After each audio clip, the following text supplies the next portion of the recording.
The RCMP is facing a moment of reckoning after a former Supreme Court justice described the force as a toxic culture rife with harassment and assault.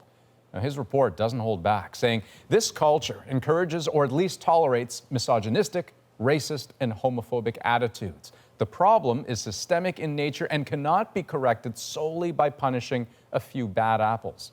Justice Michelle Bastarache called the stories he heard shocking. Ashley Burke brings us the disturbing details. She finished her career as one of the RCMP protecting former Prime Minister Stephen Harper.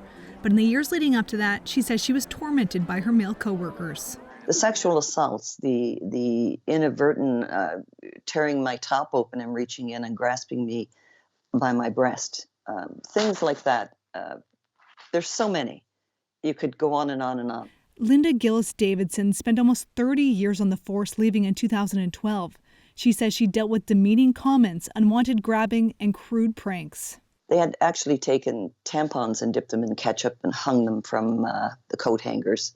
Davidson was one of the lead plaintiffs in a class action lawsuit at the center of a new damning report. It's filled with hundreds of other women's haunting accounts. The report, written by former Supreme Court Justice Michelle Bastarache, states, the level of violence and sexual assault that was reported was shocking.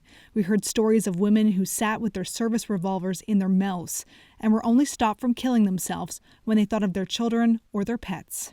If an organization cannot keep its own members safe from harassment and discrimination, how can Canadians have confidence in them to keep them safe as they enforce the law? When Trudeau hired RCMP Commissioner Brenda Lucki, her mandate was to change the culture of harassment.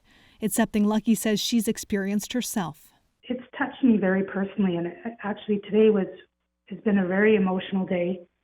But this is exactly why I took on this job. It's really just deepening my resolve to do better, and it's putting fuel in my fire. Lucki says change is hard, but it is happening.